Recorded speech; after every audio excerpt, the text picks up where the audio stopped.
Amsterdam Talk season. Welcome back to another episode of Amsterdam Talk season 2, episode 8. Tonight we're gonna get into a topic that could be really triggering, that's really touchy, that should have been that was last month. Last month was domestic violence month. Um we tried to get Miss Steele on last month, but she had prior engagement last month. So as she kept her word, she came on today. So now we have Miss Patricia Steele on today. How you doing, Miss Steele?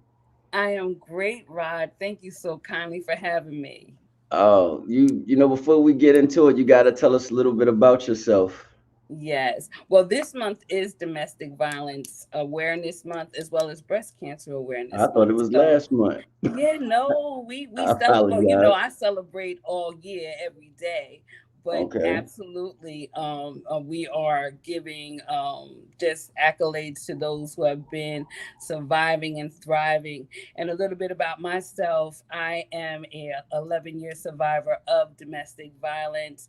Not just a survivor, but a thriver, as well as a going on 11-year breast cancer survivor as well from the trauma of the domestic violence. So like I said, I'm always celebrating, always grateful for being here and being able to inspire others and also give educate those, support those, provide resources for anyone experience either one of those crises. I am the founder of Patti Inspires Inc. here in Atlanta, and I just started it about a year ago, a nonprofit organization where we inspire, we affirm, we educate, and we support those who are going through the crisis. We provide safety plans. We design them specified by whatever situation you're in because our goal is to decrease the fatality rate of our women, men, and children who are trying to escape that crisis of domestic violence. Okay, so with Patty Inspires Inc. is like, you say you do these women or men come down and actually have a conversation with like counselors, or they just come in like support groups and just tell a story? Well, we just started last year. So basically I've been called in by other people as you because I tell my story and what I do. I get people who we just had a female in Canada that we were able to assist in coaching her on how to escape trauma. So basically, right now I have a page on Facebook as well as on Instagram where people can reach out to me. And again, when you're in a crisis of domestic violence, it's not easy for them to even really communicate. So I also have a ebook where I have the information on how to get in touch with someone for safety purposes, which is 1-800-799-SAFE. And then as I continue to communicate with the individuals, my first contact was on the platform I met you, where they were having rooms and people just came in and were telling their story. And as they told their story, I was able to connect with others who were still either dealing with domestic violence, trying to transition, or coming out of it and then gaining additional resources on how to start recovering, healing, and then begin to thrive.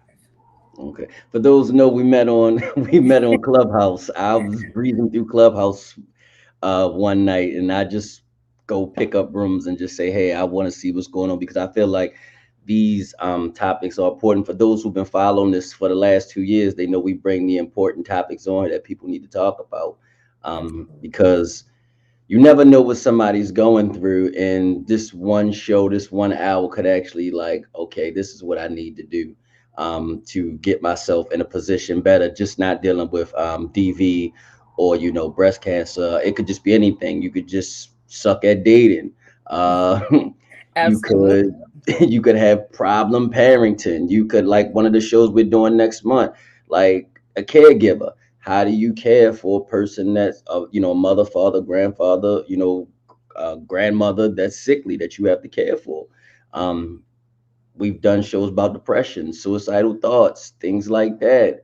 Women cheating. So it's always something that we do mention. We do all of that. So I'm glad that you actually responded to us, that you came on to be able to let us know what how some people can escape these things. So like you said in the back, we won't use the word we won't use the word abuser. Mm-hmm. We're going to use the word aggressor. Aggressor. Yes. So, the aggressor. So, so this is about domestic violence awareness. So I guess we should start at the pinnacle, at the top. Like, how do you know, like, when people get into these situations, like, is the red flags ignored? Or, you know, I guess that's what we get stopped at. Like, how do you get into this situation? And that is a great question, Rod. When I started my organization, Patti Inspires, the name came from one of my dearest friends, April. And because I was going through the domestic violence, and then as me and my sons were transitioning, still being a single parent, then once I got out of it, then being diagnosed with breast cancer, I had so many crises going on. But as you said, when you're dealing with red flags and you're in it, most of the time when you start off, you think it's just you because you start Okay. blaming yourself. So you're saying, well, maybe I'm, getting on his nerves, because let me tell you, there are traits of an abuser. Okay, we said an aggressive person, Hmm. because and they call them narcissists. So they have certain traits. They have a trait of control, power. They know how to talk to you, and they start beginning to isolate you. All those things occurred, but to me, the camouflage was still, but I love you. It was always, where are you going? What street you going down? Yeah. And I'm thinking, oh, you just care about us, and you're just wondering where we're at, instead of understanding the control was, I want to make sure you stay home. I want to make sure you're where I can put my hand on you. So they don't start out that way. You have where it's called gaslight you. And literally, you're saying, oh, this person's so nice, because they're not going to show you who they really are. But one trait that is key, that I was raised to know, and that's, how do they treat their family? How do they treat Okay. a parent? That is a key factor. And many times when you meet someone, they're not going to show you they don't get along with their family. And that was my biggest key. My key was to believe that they were, a family person. They all got along and everybody played the role. But once you get in, that's when you see, oh, wait a minute, this isn't really what I think it is. So when you're getting to learn that individual, the word is called a target. They kind of target individuals. They can kind of find traits in you that you don't see in yourself. They have that type of characteristic where they try to find something about you that they feel they can prey on, and then they just start coming in with, different. When mine started was, oh, I'll take you here, and oh, da da da da, and just everything that I wanted to hear. Once I Hmm. started getting pulled in, I'm thinking, wait a minute, what's going on here? But by the time you really start realizing that you're kind of in there, Okay. mine's was, we were starting a family. And I'm like, oh my gosh, there was no physical at the time. It really wasn't even emotional, that they played their part. Okay. And they do have red flags because they have traits. It's certain traits that they have. So what are these traits? I mean, you said narcissism off top. I saw Hmm. that, you was talking about gaslighting and all that. And this kind of coexists with the last show we did 2 weeks ago about dealing with people who are narcissists, but we didn't touch on to this part where it becomes abusive. Where as far as the physical, we talked Yes. about the mental and emotional, but now it becomes like physical. So Absolutely. And economical. And some, it's so many layers of, when you say abuse, you can have financial abuse, you can have emotional, like you spoke on, the physical. I'm gonna tell you, I dealt with the physical, but I would sometimes rather you hit me than to keep emotionally talking to me verbally down, because that was so more of a lasting effect than you hitting me. So there is so much jealousy. It was just controlling. It got to the point where literally the aggressor was like, it's either me or your family. I wouldn't talk mm, on the phone. It started where they were like, everything was, who you talking to. And then I would literally cut my family off. I would talk on the phone, and as soon as I heard them coming in the door or pulling up, I gotta go. And they'd be like, what's wrong? I gotta go. And then you begin to get isolated. But again, it depends on the type. When I say traits, every aggressor is not going to use the same technique, Okay. or everybody's technique is different. They use what has worked for them. First of all, you need to know you're not the first target. Secondly, they're going to use what worked on the last one and then may add some additional strategies, because they're Okay. strategists. And I'm not applauding them, but what the thing is that's why what Patti Inspires is trying to do is educate. When you're in situations, it's always, you can always say leave, just get your stuff and leave. But at the end of the day, when I was saying, hey, I'm leaving, this over, that's when it became volatile. That's when it was, I'm going to take your life and the children. So that is not the way. I feel that is always the safest way. The goal is to lessen the fatality rate of our women and men with intimate partner violence. It's not always domestic violence. You have intimate partner violence. You have teen dating violence. Again, they're going to tell you there's a sweetheart time. There's a loving time where they pull you in. And once you get comfortable, you're in it to the point where you're like, how did I get here? How did this happen? Right. And I'm funny, and it's funny you bring it up about teen dating, because actually when I was doing some research for the show earlier, and I Mm-hmm. was reading that the young lady, she was telling her story, and she was like, well, he basically told me I didn't want to have sex with him, so basically he told me if I don't have sex with him, he was going to kill himself. He was suicide. Mm-hmm. He was going to kill himself with his own gun. So I'm like, when you really think about it, I understand mentally things like that can happen, but you have other people out here who satisfy that need for you, that you can go to. So why do you want to put this trauma just on this person? But like you said, as a strategy, I'm isolating you now to trick you into giving me what I want. I'm really probably not going to do it, but you don't want to take that opportunity to tell me to not give me what I want because I might do it, and then that It's a carries the weight on your persuasive. conscience.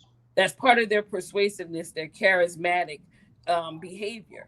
Because again, they're going to tell you whatever they can pull you in with. Mine was, I'm the black sheep of the family. Nobody likes me. So, of course, I'm thinking, oh, well, I'm not going to turn on you. They know how to pull you in. Oh, I'm going to be there for you. Everybody's left me. I'm alone. And, it's just me. And, I just want somebody who will stick by me.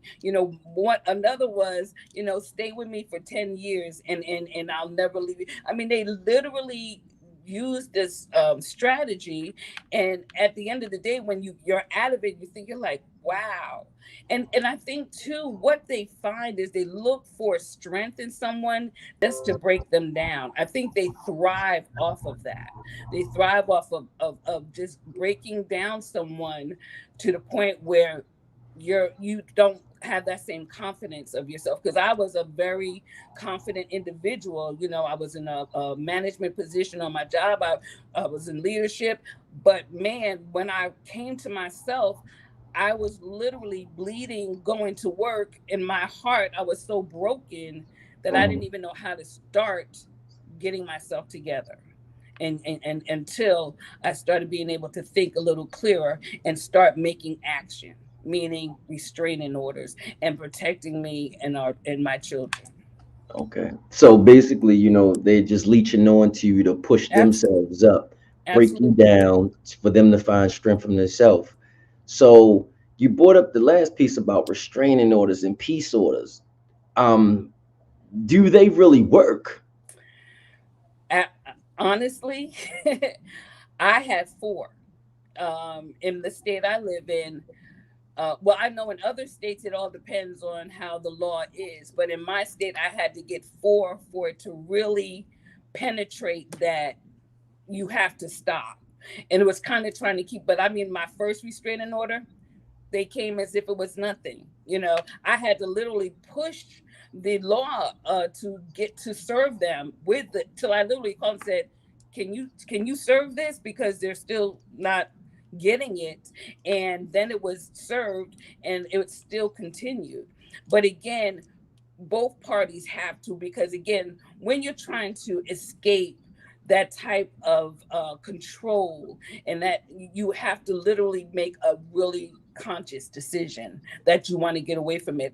When some victims do not make that good decision, we Right. think that we can change a person, and that's only because of the nature of the, when you're intimate, that's the goal. Like you said, with the young lady said, the sex part, if I can get you intimate with me, there's a part of you that I can touch.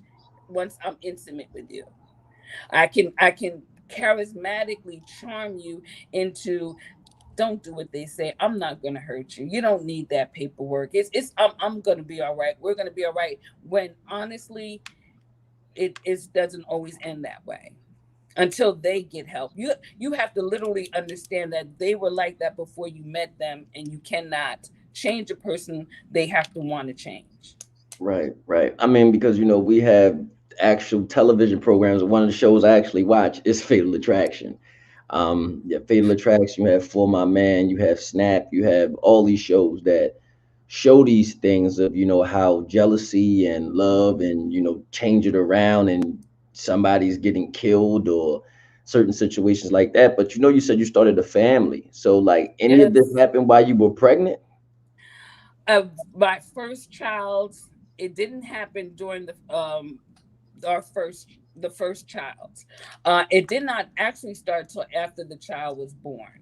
Okay. And I mean, it started right after the child was born. Literally, it got to the point where I had to watch. It got intense, where I was having to protect the child from going. They would try to take the child from me, just Hmm. blatantly take the child. I had an incident where I had to call to get my child back, because they were in an apartment with my child, but because if the based on the relationship, I had it was real intense. So when you're having children, or children are involved, again, you're not the only victim, they become Right. a victim too. And this is from trauma. Everyone's going to be traumatized when you stay in this volatile type of situation with domestic violence. Okay, so I mean, I get it. The threats were made against you. Were any other threats made against like your family, or your children? Like, what type of threats were made, if there were any? I mean, basically, you're leaving me. You can't go to anyone else but me, period. Mm, I will take your life. And so when you hear that, you see stuff like that on TV, but when you hear it in real life, there's a whole nother level of what is going on here.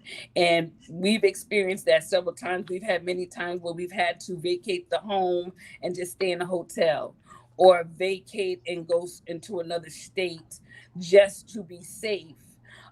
So again, the decision is so important and so necessary, that that is why with Patti Inspires, I never want anyone else to go through it by themselves as I did. I many times didn't sleep for weeks on at a time, because I slept with shoes on the side of the bed just in case. Or if I go to sleep, well, there'll be a pillow over my face. Or I mean, and that, it's because again, you set up a family, you have a house, you have car, so when you're establishing things again, you're thinking this person's going to be your mate. You're feeling that, they say they love you.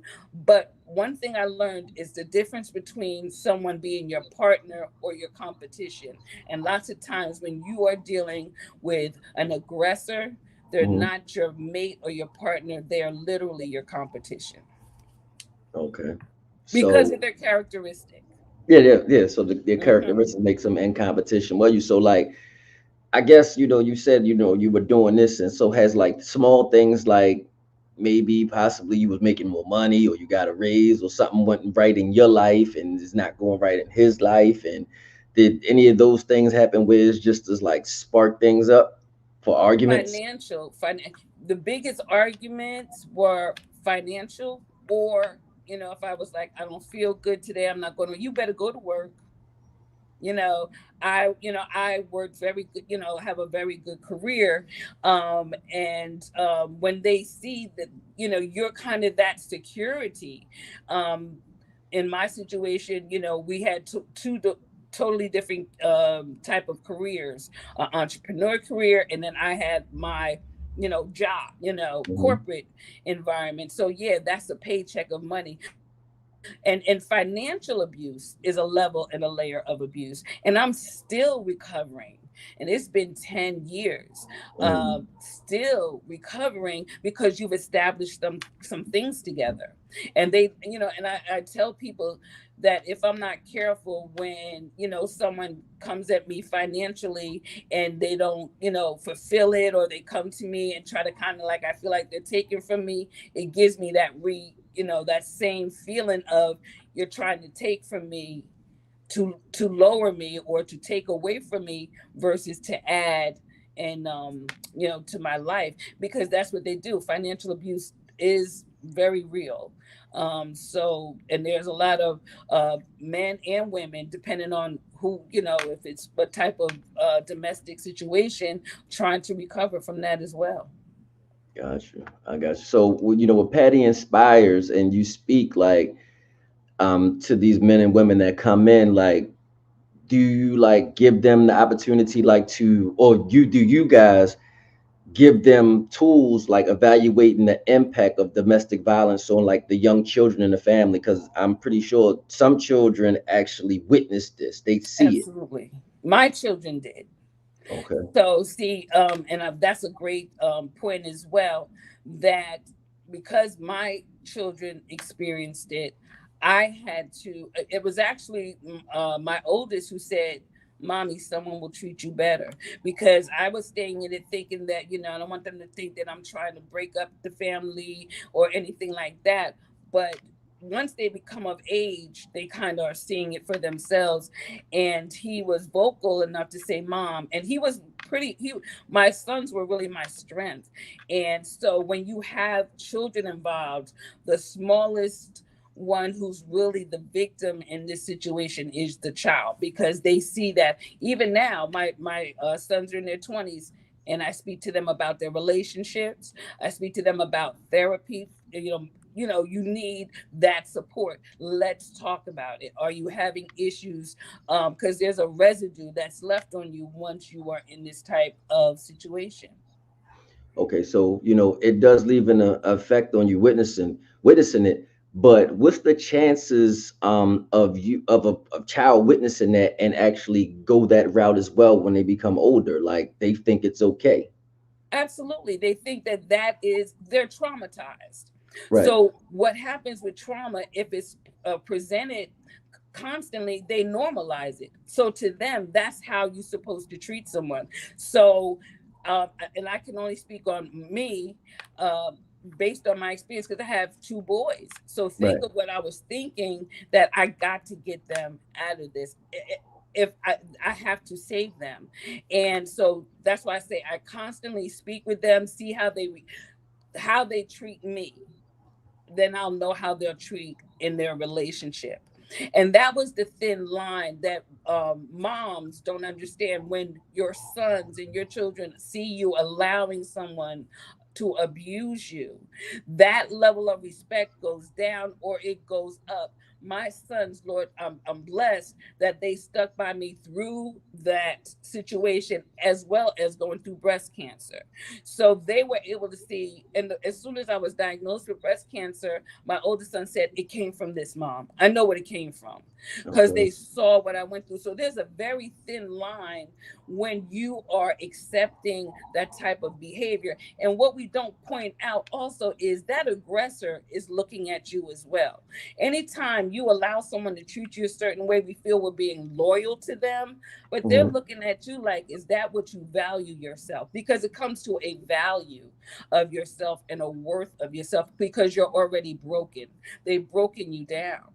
So you have to find something. And in my ebook, I have a whole chapter that says, "My sons, my reason," because they were my reason that pulled enough strength to say, if you got to raise them yourself, then let's just do this.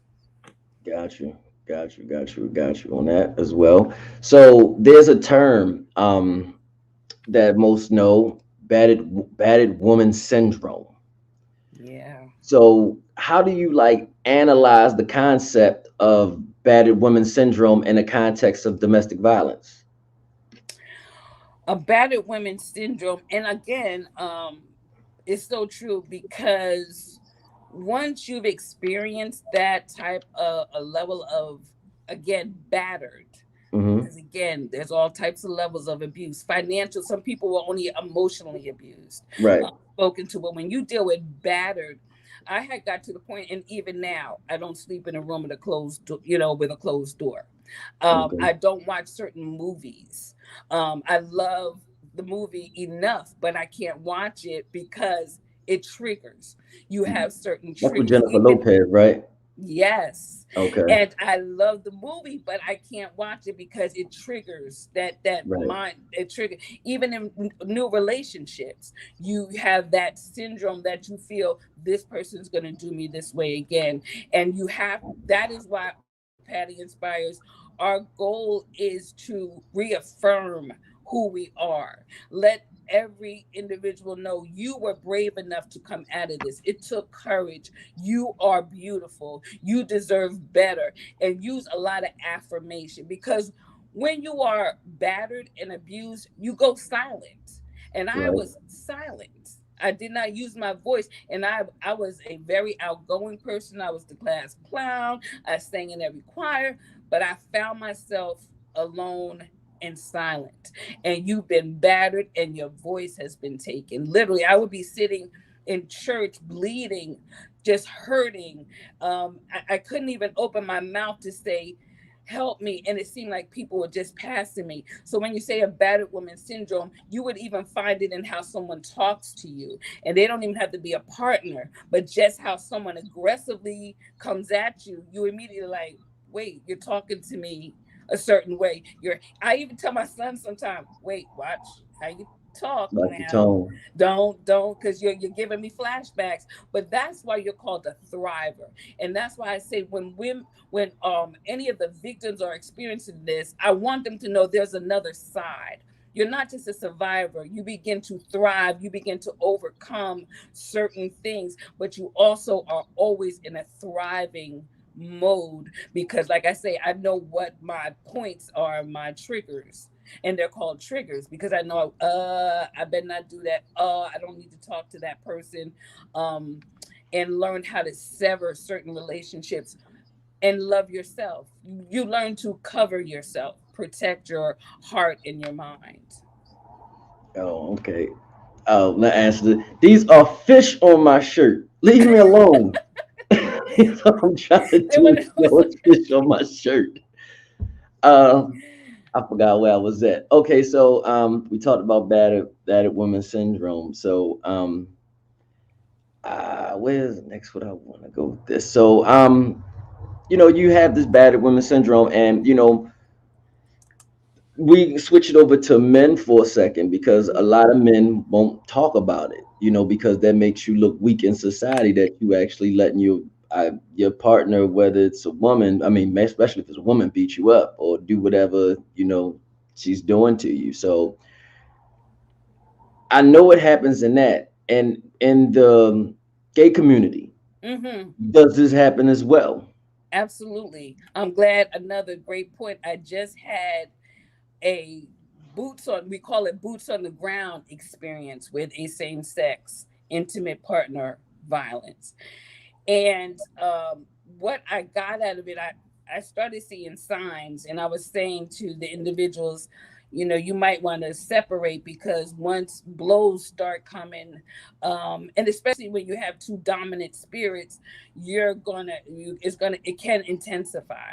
So someone has to leave, and it continued for about 8 months, and I stayed engaged with this situation. And I'm gonna go spiritual because I had to really pray, because it was getting so intense that the end of the situation, it started getting where I was getting pictures of one of the parties bleeding. They were fighting and hitting each other.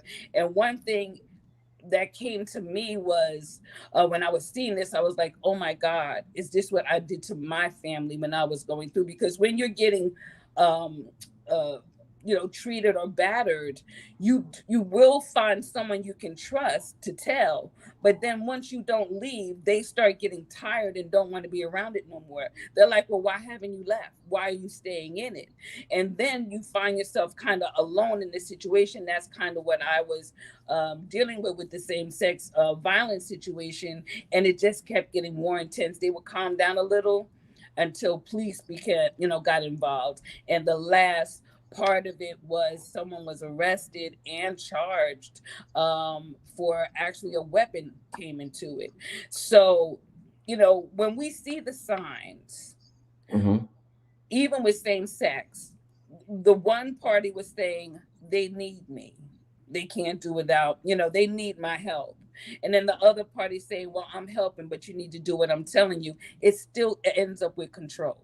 And it still has that other one who feels they can change that other individual. And that's when you start dealing with domestic violence on that level. Because someone's saying, I need you, and the other one saying, oh, I can help you, I'm your savior, when in essence that is not, or that's not even our position in a relationship. So Okay. we're really going out of our bounds in a relationship. So you're isolated with this person, and it's like family members. Like, does Mhm. one reach out and tell a family member like, "Hey, this is what's going on"? You want to? I did. I had many family members. Well, I don't want to say many. I had, thank God for my mom, my stepmom. She was there through it all. And I did reach out to her. I had a godmom that I talked to, but even now, they all got to the level where they were like, listen, what are you going to do? We need this to stop, because they were literally feeling kind of the intensity I was. My mom would be like, she would call me, and if I didn't answer, she'd call me again, and she'd be like, listen, you can't not answer the phone. I Right. was like, I get you, mom. I understand. I was maybe sleep or something like that. And I've lost relationships. I've lost where people came to help me, but to them, I was actually okay with it. Like, you're going back. No, I'm not going back, but I have a house. I mean, that's where I live. I don't have, again, financial abuse, money to just up and get another place. What am I to Mhm. do? Now, when I got serious and said, listen, this got to stop, we went to a shelter. We were in one room. My kids had one bed and I had one bed. We got used to being together. But that's when you make an intelligent decision. But as you're going through it, yes, when you tell family members, some will stick with you and some won't. Some will be like, listen, obviously, I can't help you. You want this. And then some you just don't tell. So it depends on having a safe space. And that's also, again, with Patti Inspires. Our goal is to create a safe space where you are not judged. How I started coming out of this, and if I'm going on, Rod, I'm No, no, sorry. go ahead, go ahead, Um, go ahead, as go I ahead, started go ahead. transitioning out of domestic violence, is I started calling 1-800 numbers. I started calling a stranger, even though you want to go to family. I learned a stranger's not going to judge me or ever see me or ever bring it up, because they're just over the phone. They don't know me. And I will Right. call 1-800 numbers at night for those that are dealing with domestic violence. And I would tell them what I was going through. And the only thing they were telling me was my worth. They didn't judge me. They didn't know me. I would never see them. They would never see me, but they were able to give me an organic conversation with no family attached. No, well, this happened with so and so and so and so. It was an organic assistance or organic conversation where you felt safe enough to say, man, I'm getting hurt. Somebody's hurting me all the time. What should I do? And they never tell you what to do. And again, at Patti Inspires, I don't tell individuals what to do. I provide information, I provide safety strategies. And that to me is priceless when you're trying to exit out of domestic violence. So I was talking to family members that I felt safe with. And there were others who were like, well, obviously that's what you want, that's what you want, or you would leave. Well, I've left. It's been 4 restraining orders. Where else, what else am I supposed to do? Why? And then you get to the point where, why am I always leaving? Why won't someone restrain this aggressor? In my case, my aggressor was never truly restrained. Mm, got you. So, how do you feel like the role of the police, well, the judicial system, the law, actually protecting people against it? How do you feel about that, protecting people against domestic violence? For me personally, I don't, they didn't for me. I think that law enforcement needs to be trained. Many times when I would call, they would say, if you keep calling, both of y'all are going to get locked up and you'll lose your children. I was only calling because I needed help. So what I had to do was understand that they're not trained in dealing with victims, because again, you're also dealing with some type of mental health. They're just coming out to handle somebody. So when I would call, I was very cautious when I would call, because after the first couple encounters, they weren't coming to help me. They weren't coming to really, they were like, well, I mean, how many times have you called already? I had a neighbor who was an actual police officer, and after a while he was like, listen, they're gonna take somebody. They ain't gonna keep coming and not arrest somebody. Well, I Right. wasn't giving blows. I'm telling you, I'm in danger. Why won't someone help us? So I don't think the training is in place, where they will understand advocacy versus enforcement, because there's a level of advocacy and diffusing, but my aggressor would always leave once they came. They never stuck around. So they would, one night they were looking for them in the woods and stuff, and yeah. And so yeah, I mean, when I say it's a very intense um situation when you are truly dealing with a domestic violence, you need a hotline, you need safety, you need a plan, and you need to exit.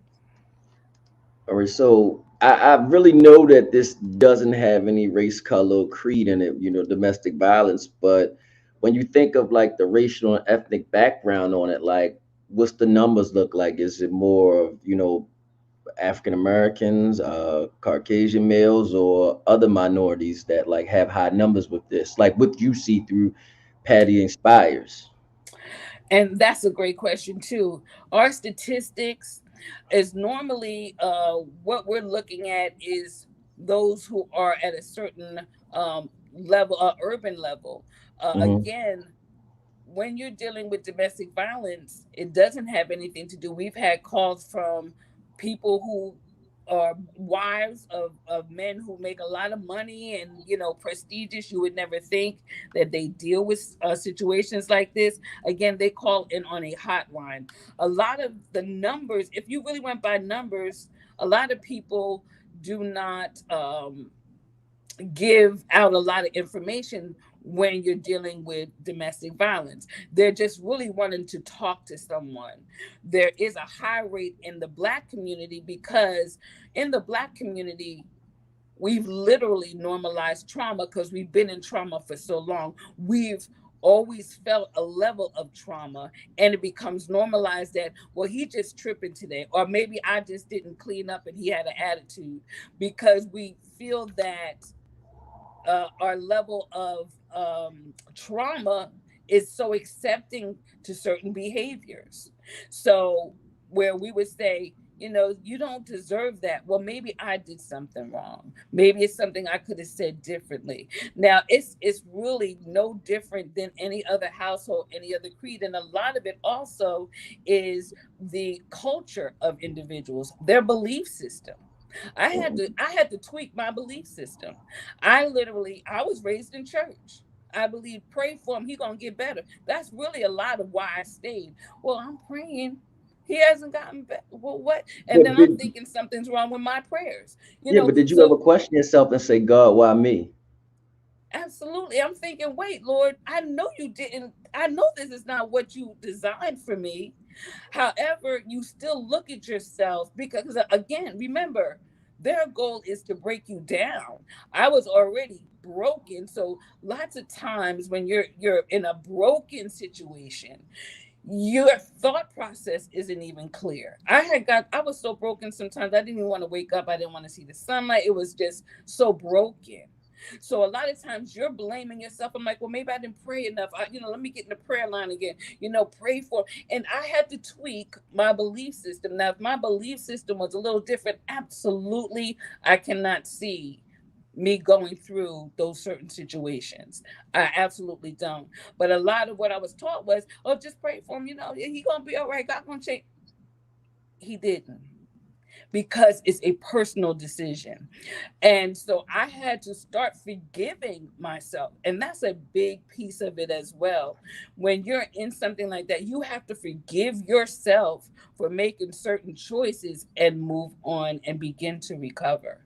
But as you were asking me in the question, in the different ethnic groups, yes, there is a high rate in minority groups, but it's also a very high rate. And now that we're in a pandemic, so many things that were not seen previously are being Right. seen now.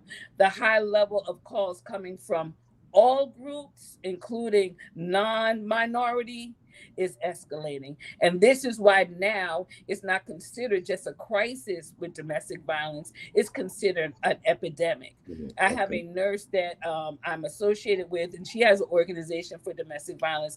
And she's like, let me tell you something, this is an epidemic. Every day, a woman or a man is coming in with some type of injury due to domestic violence. And it has to be spoken about, and it has to be more awareness given to it. Well, it kind of related back to the narcissist show that we did 2 weeks ago.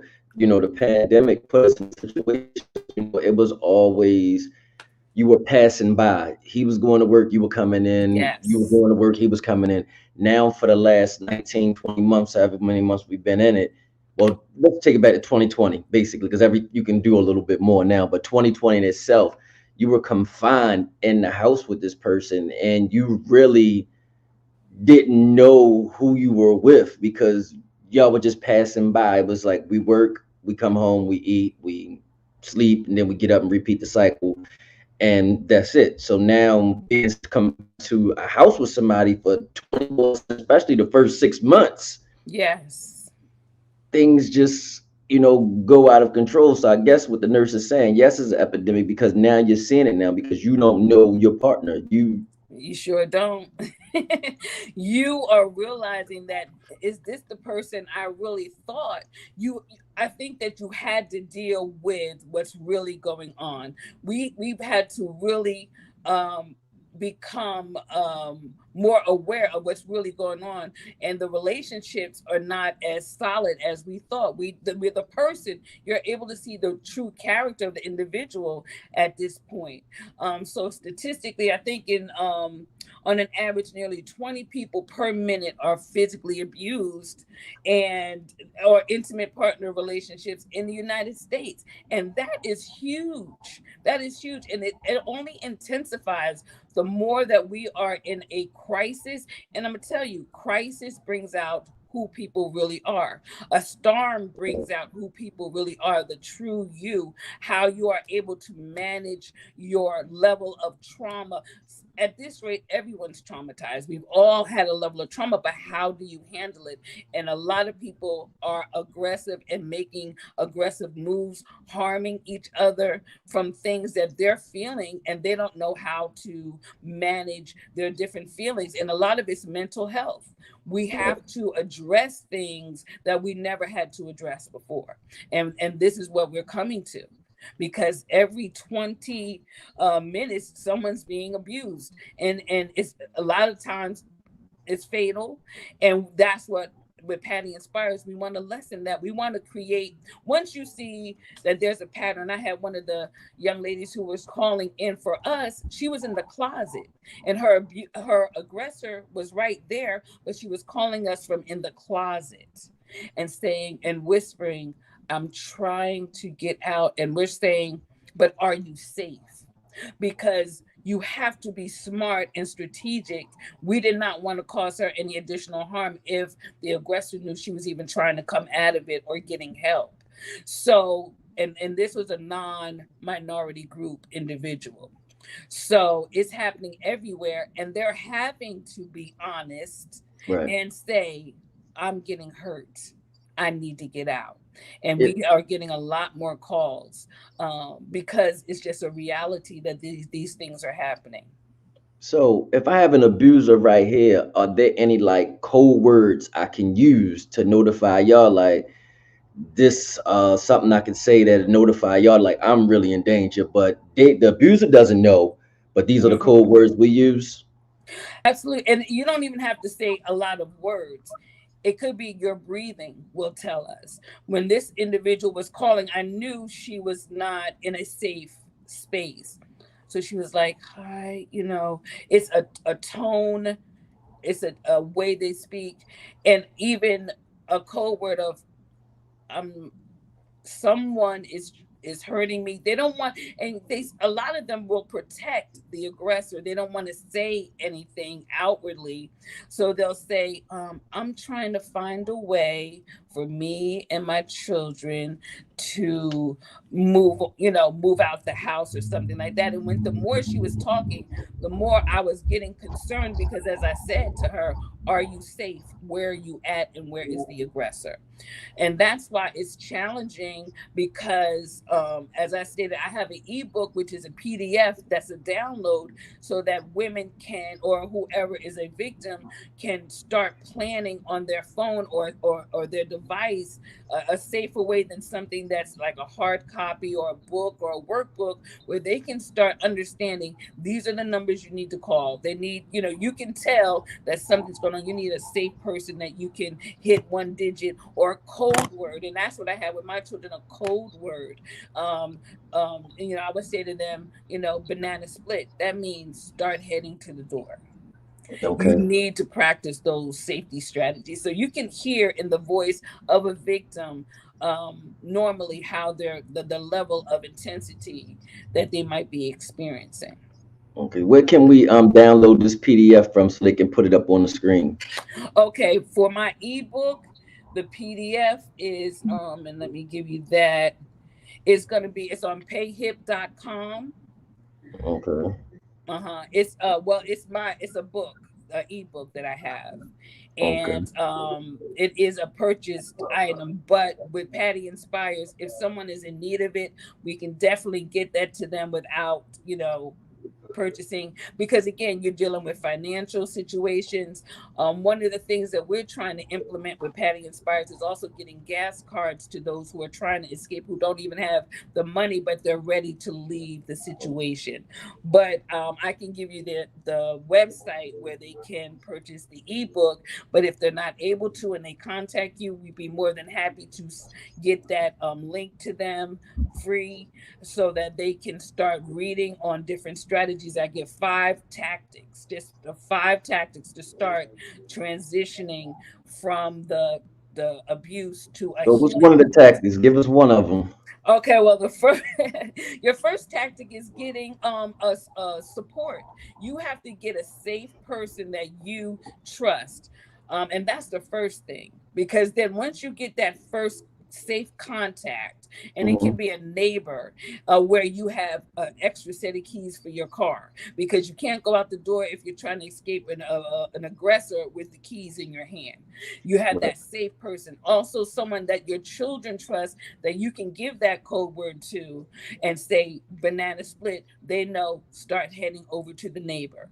Okay, start heading over to the neighbor's house, and or we're gonna have to make some type of exit.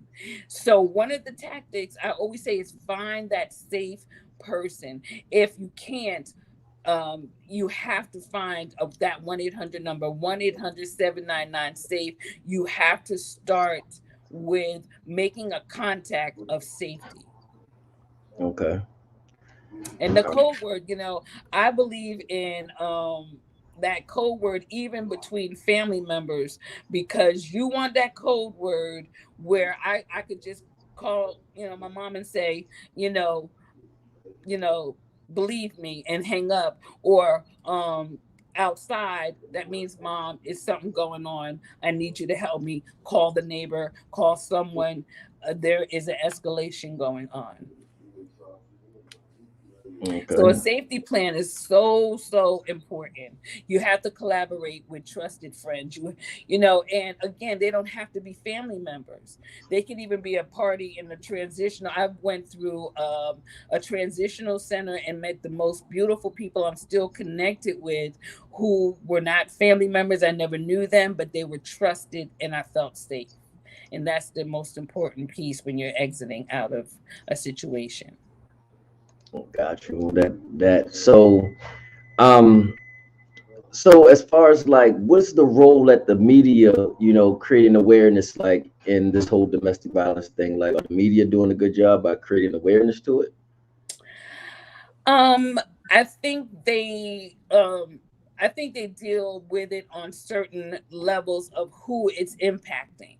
I think that for certain groups, they make it like it's just a normal situation. That's what they do.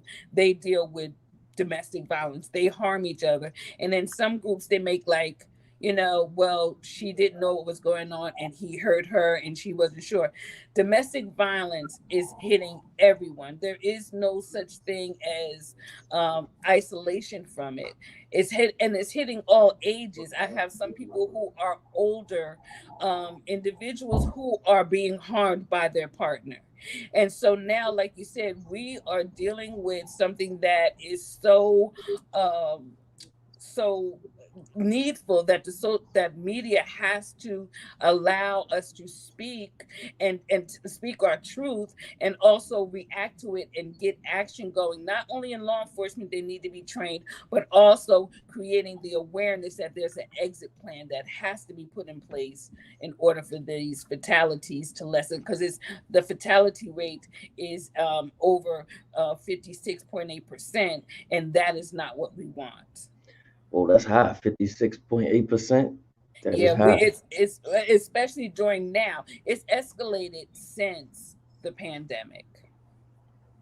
Okay. So, how do you support someone, like a neighbor or a friend who's going through this, like going through domestic violence? Like, how do you support? Well, it's educating. At the end of the day, that's what I do. When I took on the assignment, because I believe it's an assignment for me and my purpose and my destiny, that I continue to be supportive to someone. I educate them. I don't say, hey, you need to leave. What I say is, this is what is going on. Okay, are you experiencing this? Did he tell you this, or did the aggressor tell you this and this? Well, you know what, I need you to do this and this, because when I'm having a trusting conversation with someone who's trying to exit, I first need Mhm. them to trust me. I'm not there to judge them, because many times when you're talking to them, they're listening to your tone, and you can re-traumatize them as well as yourself.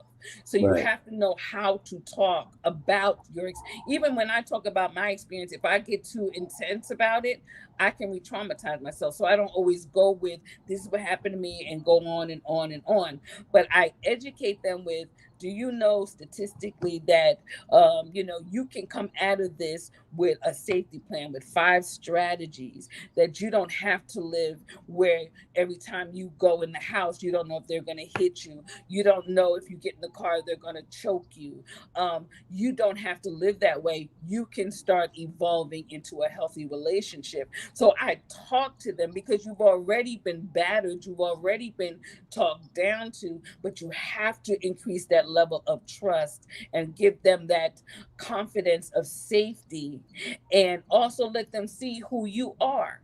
I let them see the authentic me. I don't sugarcoat who I am. Right. Yes, I've been there. I've been physically abused, emotionally abused, financially abused, even culturally, my belief system. However, I want to be there for you.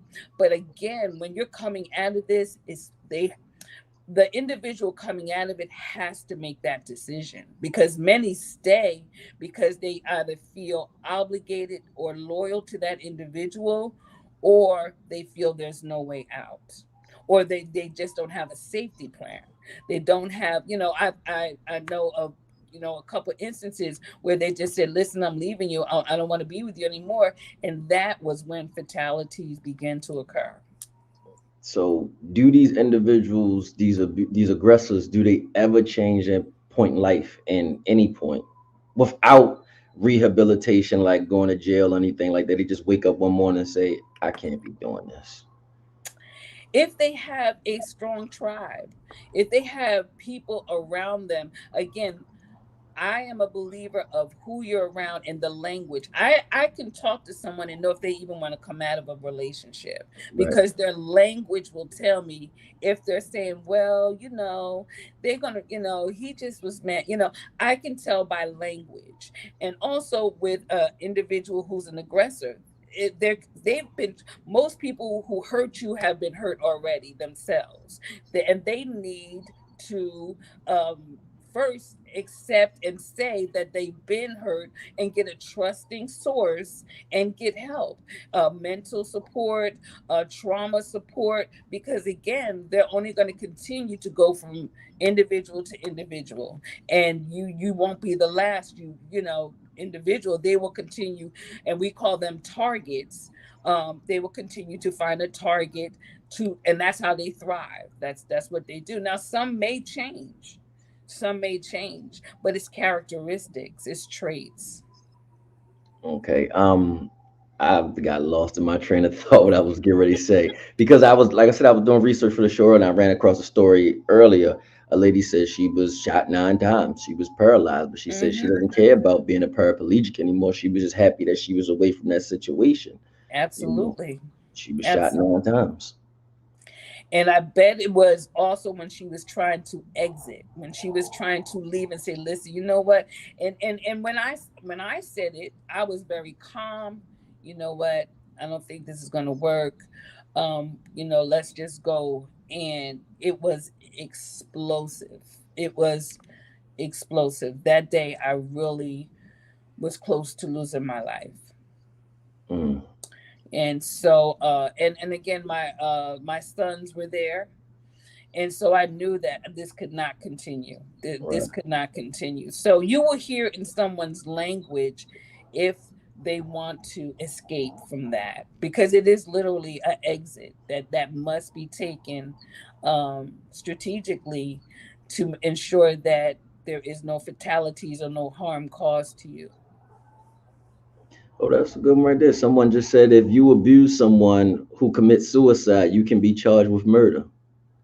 And it varies from state to state, the law. And I think too, even when you go to court dealing with this, you need support there. I know when you go to restraining, getting restraining orders, you go to women resource centers. So those are also a lot of entities that help build a bridge and a covering over victims and let them know that you don't have to, be harmed, that this individual is harming you, and that you don't have to be harmed. There should be some type of recollection and some type of consequences for their behavior. Okay, we had another question earlier, and it just that's what I was trying to think about. She stated that dealing with island men, that women just said or people said that's just him. Like, Hmm. Cultural. Um, that is another piece, and that's why I say I had some individuals I was working with who culturally, their culture is women are lesser than a man. And that is what they are taught. So men treat them that way. But as women are getting more educated and understanding that I don't deserve that type of behavior, that's when they're learning that this is not normal. He should not be treating me like this. And that's when they begin to find that trusting source. And again, they may not find it in their family, because remember, you have generational cultural identities in a lot of families that say, well, your grandfather did that to me, he don't mean nothing, and they were okay with it. well, Where, you those know times are different now because absolutely. women actually make more than men now. Those glory days where the woman just had to stick around, for being abused and having him, cheat on you with the lady down the street because they provided for you. Mhm. You didn't have a way to provide. But now, women are making massive money, and just it's not the same anymore. I should say they have a voice now, so it's They like, have okay, voice. I have And a voice. some women, they don't even care about the money. They just want the love. And a lot of women, and I don't want to say women, but individuals who are in a relationship, there are some good traits in that individual. I'm not even saying they're bad people. I've had good type days with my aggressor, and I've had very bad days. So again, you have to see which outweighs which. You have to make, again, what Patti Inspires does is educate so we can make an intelligent, or the individual can make an intelligent decision that what's healthy, and also connect the trauma. Because when I came out of it, I was diagnosed with breast cancer. So I also educate what the effects of trauma does to your body. 1 in 7 women who experience trauma will have some type of cancer. It can be breast cancer, ovarian cancer, and it's statistically known that trauma creates different cortisones in our body. So as soon as I Hmm. came out and felt, hey, I can just start, living, which I did, I was diagnosed with breast cancer, but I was blessed that it was early stage, went through that as well, but never told the aggressor anything about what I was going through. But my sons and family stuck with me. So we want to just not get to that point where we have to go through all of that, and just know that there's billions of people in the world. You don't have to be with one person who's going to cause you harm. Someone will love you as you are. It's been linked to dementia. Oh, Oh dementia. yeah, trauma will affect your body in so many ways. And again, like I said, I was diagnosed with breast cancer about a year after I um, fully came out of, and started recovering from the trauma of the relationship. So, again, education is key when you are dealing with escaping and removing yourself, because a lot of people feel that you're just telling, a story of something, when you're telling a true story. Again, and I know you were talking about children earlier, and one of the statistics I always share with them is 1 in 15 children are exposed to intimate partner violence each year, and 90% of these children are seeing violence. So can you imagine what's being implanted in them? So our job is to cut that off, to decipher those, that exposure to them, and let them have more of a positive outlook on life than to feel that violence is the way. Because we don't want this to continue from generation to Continue. generation. I got you definitely on that one. So this is the segment right now where we go into this thing called "I Be Damned," and this is where we tell stories about people dating and it didn't work out the way it's supposed to be, and sometimes it's funny, sometimes it's crazy. But tonight I actually flipped it. Tonight I'm actually sharing a survivor's story, a domestic violence story tonight. So "I Be Damned" is coming in about 30 seconds. Let me get it on. You ready, brother, for real, to put it up? There we go. Share my screen. Where the way to go at? It was just up there. This is every week we go through this with this. I see it popping up there, so let me just share it. Hold on. It's coming. I just had it up, and now it went back down. There we go.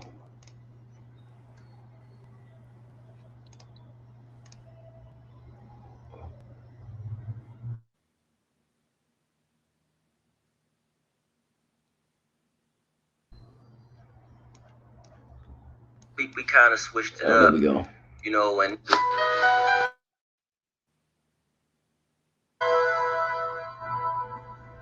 I don't know if it's showing. No, I see it. Welcome to There it go. "I'll Be Damned," but this week we kind of switched it up, and not going to do the norm. So here's a story, from a young lady who was abused. I met my abuser when I was 14. Mhm. At first, there wasn't physical abuse, it was emotional. He would embarrass me and make me feel inferior in front of other people.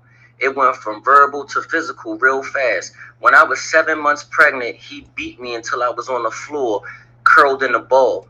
While I was in the hospital having my child, he cashed my mother's check and bought drugs to sell. We were behind on rent. The landlord took everything I owned. Hold on, I know they said they can't see it. Let me see if I can get it to come on this side. Every week is something with this thing, and it was loaded properly. Yeah.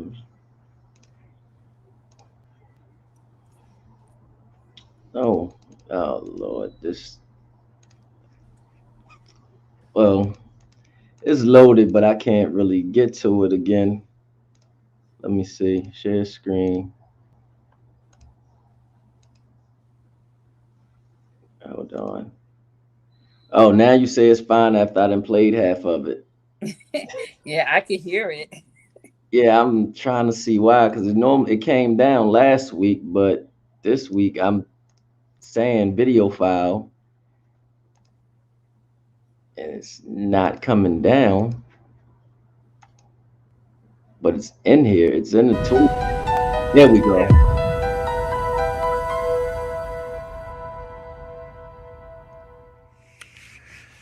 Good evening. Welcome to I'll Be Damned. But this week we kind of switched it up, and not going to do the norm. So here's a story, from a young lady who was abused. I met my abuser when I was 14. At first, there wasn't physical abuse, it was emotional. He would embarrass me and make me feel inferior in front of other people. It went from verbal to physical real fast. When I was 7 months pregnant, he beat me until I was on the floor, curled in a ball. While I was in the hospital having my child, he cashed my mother's check and bought drugs to sell. We were behind on rent. The landlord took everything I owned out of the home and put it on a curb. Finally, I made up my mind. I wasn't going back. He managed to track me down. He showed up at my doorway, and just like that, it was on again. Mentally, I was broken. He made me believe he was the only person who ever loved me. When I was 7 months pregnant with my sixth child, he pulled a gun on me. I saw a big flash of light, and my jaw swayed. I saw my shirt. It was red. The doctors told me that the only reason that the shot didn't kill me because he had the wrong caliber bullet in the gun. While I was sat on the doorstep bleeding from the bullet hole in my jaw, the police came and threatened to lock me up if I did not tell who shot me. I gave the name of my abuser, but later recanted my statement because I was scared and told the prosecutor that I shot myself. They dropped all the charges against him, but he ended up going to jail for 3 years because of a probation violation from a previous offense. I had 6 surgeries, and I'm still living with physical effects of the shooting as well as the trauma. I've been diagnosed with post-traumatic stress disorder. I shake in crowds. I always look for an exit. I can't read a book anymore. I can't retain information. My mind is constantly scrambling. My kids suffer.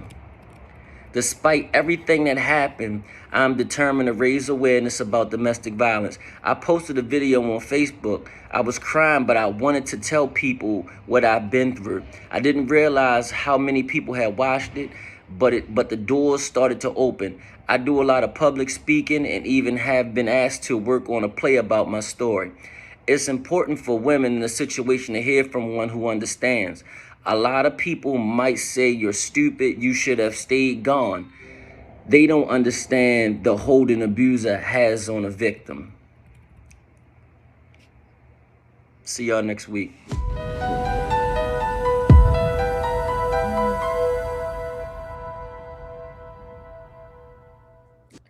Wow. Yeah, and that's her story that she stated. But I'm guessing that's normal that she recanted her story, basically stating like he didn't do it. I've done it by first restraining order. I didn't even go to court. I didn't Mm. even go because the aggressor was like, they gaslighted me and was like, you know what, I love you, and again, as she said, she was already broken. And it was so many connections listening to her story. Um, Especially when she said, when she was shot, and the trauma, the after effects. And that's what I talk about, how trauma gives you those after effects. Like she was saying, even, being able to concentrate. A lot of, it's a big impact when you deal with the trauma. And I bet it was a lot of self blame too. But when it came, she had to make an intelligent decision. And I've been there where you still want to protect them, but you can't. You cannot. So again, I applaud her bravery and her courage, because it takes bravery and courage to share. Like she was saying too, people who will look at you like you're so weak, when it's not. You're not weak. It's called trauma bonding, when you stay attached to someone who causes you trauma, because again, it's been normalized in your life, and you have to have what we call a severing of that individual out your spirit and out your heart and out your mind. And everybody's at a different level in doing that.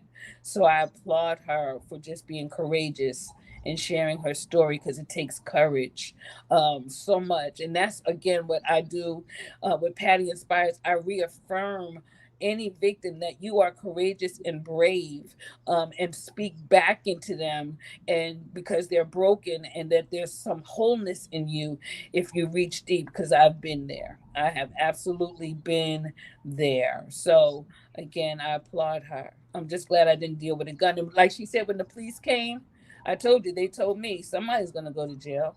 So even now, I don't call them for any, I don't have a lot of, that is never, I don't ever speak about law enforcement when I am, dealing or interceding with, individuals about, exiting. I hope they make an intelligent decision without bringing that into it. Okay. Well, Sister Neat Neat said police came and I wasn't brave enough to say yes, yes, something is wrong. She Hmm. wasn't brave enough from when she went to hospital for 3 days to tell him, but her family and friends convinced her, and she finally stepped up and said it. Yeah. I had to my one of my restraining orders, my sister-in-law was like, I'm taking you down there. You have to do it. Like I said, you just need a safe person that believes in you. And I've had my family terrorized by the aggressor. One of my brothers moved here, and they actually left because of being terrorized, literally, Mm. by the aggressor. So I totally understand. But again, I applaud bravery and courage for anyone who shares their story and makes, again, an intelligent decision to say, I can't do this anymore. My life is important. Yeah, they just asked, does Miss Patricia also help abused children? I have not touched on that piece. Again, we are working on that with Patty Inspires to enlarge our influence in different categories, dealing with child abuse, human trafficking.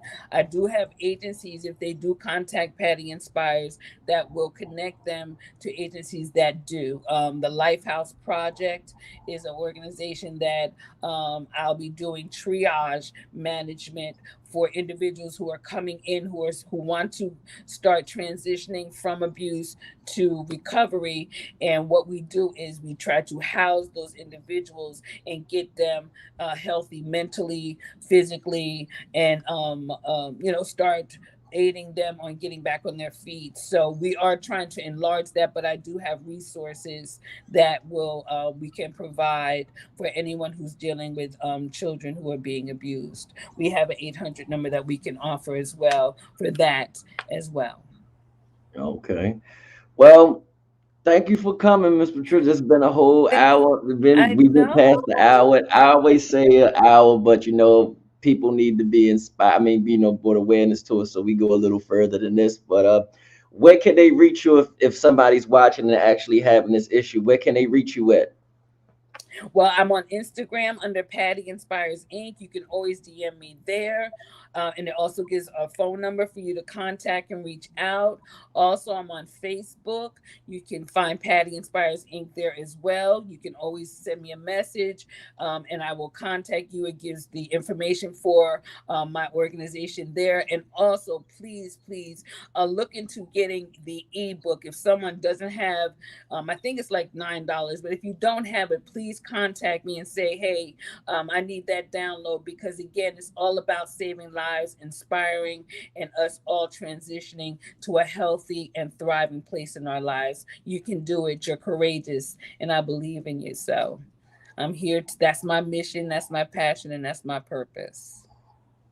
And they said you're responsive too. And this is based out of Atlanta, correct? Yes, it is. Yes, it is. I am in Yeah. Atlanta. You had a conversation with someone earlier because you told me you from Jersey. I said people from Jersey let you know they from Jersey.